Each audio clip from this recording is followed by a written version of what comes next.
So what is going on, guys? I'm Black Ops Amazing. Welcome back to another video where today we're taking a look at all of the intel as a part of Season 3 to do with Samantha Maxis. In yesterday's video we looked at a bunch of intel to do with the potential of Dr. Monty, the Shadow Man, or both of them returning, or neither. If you haven't seen that video, definitely go and check it out. But there is also some really interesting intel to do with Maxis. Half of this is kind of a continuation of what we saw in Season 2, where Samantha is in a hospital bed in Requiem HQ. She is being interrogated, or I guess questioned, by the members of Requiem: Weaver, Grey, Strauss, Carver. So we just get to learn more about her, but there is some information in here about her that you guys are gonna want to know. So getting straight into this, the first audio log is called It's Always Dark, and it is a conversation between Maxis and Dr. Grey.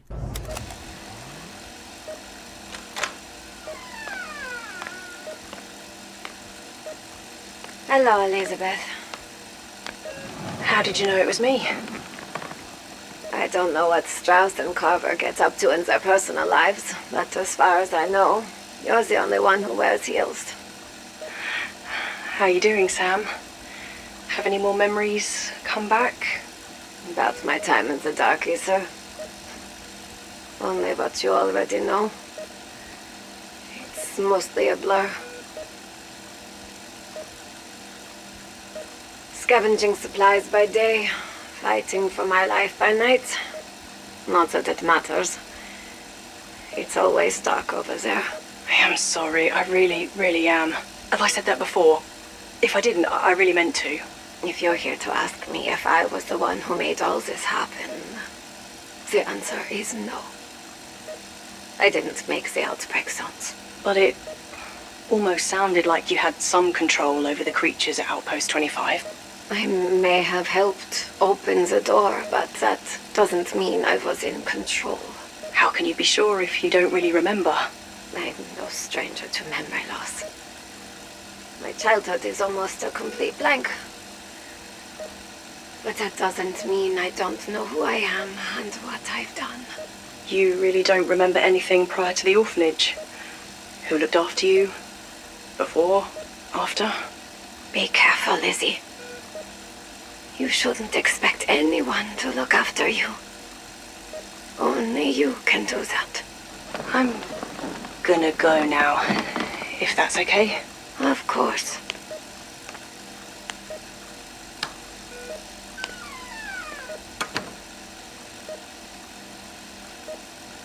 This is the only way. So, like before, Grey is asking Samantha about her time in the Dark Ether. She's wondering if Samantha's remembered anything else from their last conversation. Obviously, we know Samantha suffers with memory loss. As we kind of figured out last time, Samantha may have caused the zombie outbreak at Firebase C. Dr. Grey says to her, "It almost sounds like you have some kind of control over the creatures at Outpost 25, to which Samantha replies, "I may have helped open the door, but that doesn't mean I was in control." There are hints of Samantha controlling the undead, or the creatures from the Dark Ether, I think, and as she says, she was definitely the reason why the outbreak happened, but as to whether she was able to control the zombies or not, that we're not too sure on. And then the most interesting point in this video is when Samantha says, "I'm no stranger to memory loss. My childhood is almost a complete blank, but that doesn't mean I don't know who I am and what I've done." Grey says, "You really don't remember anything prior to the orphanage? Who looked after you, before and after?" And that's when Samantha replies, "Be careful, Lizzie, you shouldn't expect anyone to look after you, only you can do that." So we learned that Samantha, as a child, was an orphan. We know at the end of Tag the Totem, Samantha, as a child, along with Eddie, walked off into the light from that universe into this new Cold War universe. That took place in the year 1965. Cold War takes place in the 1980s, so 20 years later, Samantha would have been about 11 years old during then. She is in her 30s now, which makes sense in terms of time. We thought, well, what may have happened is if Samantha teleported from the 60s to the 80s, that would also explain why she's much older in Cold War Zombies. There is a 20-year gap between Tag the Totem and Cold War Zombies, which explains why Samantha is 20 years older. She went from being 10 to 30. But we never really questioned, well, what if that didn't happen? What if Samantha went from Tag the Totem, being 11 years old, to Cold War Zombies, being the same age, 11? I never actually really thought of the possibility that she didn't teleport from 1965 to 1980, and she actually teleported from 1965 to the same date, 1965, which would have meant in the Cold War universe, Samantha at one point was a child still. and that is confirmed in this radio. She didn't arrive in the Cold War universe as an adult, she arrived as a child, at 11 years old, and we are told she was an orphan, but she doesn't know who looked after her, before Cold War or after. Obviously the before Cold War part makes sense because it seems like after she teleported from Tagdo Toten, her memory was wiped, so everything before then, to do with her father, Dr. Monty, Maxis, the Primus, the Ultimus crew, she doesn't remember, but she also says after she became an orphan, she doesn't know who looked after her. So that's really interesting. Would she have also been in the orphanage along with Eddie? Who was it who adopted her? That's if she did get adopted. There is definitely a strong connection between her and Weaver, but I think we'd know by now if it was Weaver that took her under. So it must have been some other character that hopefully we're going to learn about.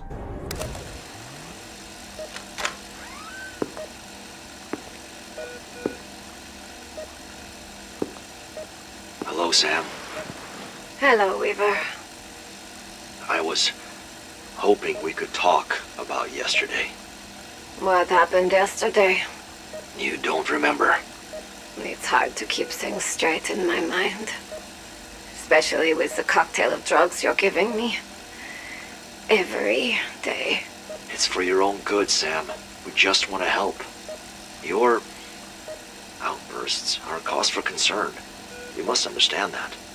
The nurse was only trying to do his job. Broken noses will heal. Besides, the medications don't help. They don't stop the dreams. What dreams? What do I dream of? I keep dreaming that I'm in the field. Fighting for something. Over and over again. Sam, you understand that I can't let that happen. Not yet. Do you think there's something wrong with me? Is there something wrong with me? Get some rest, Sam. It's important that you feel better.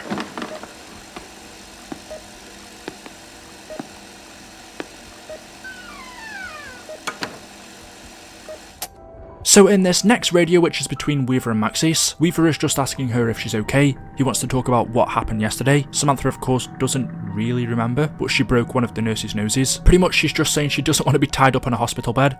She wants to be back out in the field, fighting, but Weaver's saying, well, you can't do that, Sam, because you're a danger.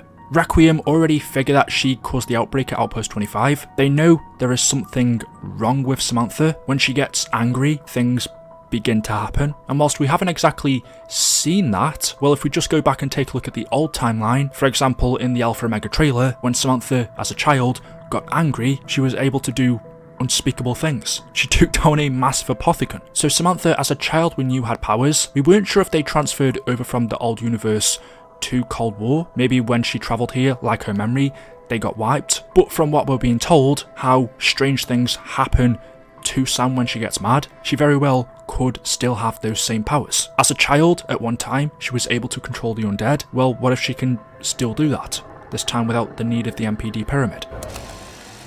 Sam? Yes. There's someone I'd like you to meet.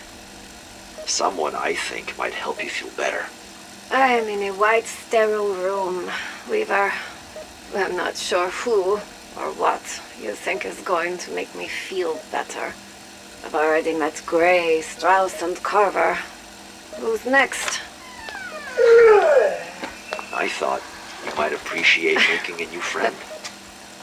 Someone who won't ask you any more questions. Someone who doesn't want anything other than to make you happy. Seriously? He's not exactly fluffy, is he? She's a she. I get that the short hair and large build doesn't look too cuddly, but I thought her being here might be good for you. Some companionship while you recover. Dogs can be very comforting. They're empathetic. They pick up on your emotions. They feel what you feel. So you brought me a Rottweiler. Yes, I brought you a Rottweiler. She's not dangerous. She would never hurt anyone. Why are you saying this? Because I trust you, Sam. And I need you to know that. You don't think I'm dangerous? I want you to work out who you are for yourself. But maybe you should start keeping a diary, just to get down your thoughts. What makes you think I haven't been doing that already? Take care of yourself, Sally. And the dog. We'll talk soon. This next radio that you've just heard is probably one of my favourites. It is a throwback to a character, or should I say a dog that we know. It is a reference to that. Pretty much Weaver for, I guess, saying sorry, or just to make Samantha a bit happier while she's stuck in the Requiem headquarters. Weaver has brought her a dog. And a nice reference to the old storyline is when Samantha says, he's not exactly fluffy, is he? Well, if you're a Zombies OG, you will know, as a child, Samantha used to own a dog. It was actually a German Shepherd, and it was called Fluffy. This new dog that Weaver's given her is a Rottweiler. She hasn't given it a name, but the fact that she says he's not exactly fluffy is a nice reference to an old dog she used to have, and also this dog is a she, just like her other dog was. I wish I was there with you. In the Ural Mountains. Fighting back. Trying to make sure we don't lose ourselves completely. But no. I am here. Not where I should be. Not where I want to be. You won't even hear me. They took my radio. I am isolated. Alone. No. Not alone. I do have a friend. Someone who cares about me. But I don't even know her name. You are doing the right thing. That's what matters. What you do matters. We will catch up. We have to believe that. Despite what Omega are, I know there are good Russians out there. None of us should be defined by our nationality, our race, our gender. Ravenov is someone we can trust. I think I know a way to get in contact with him. He can help us. He can help me. We can do this. Together.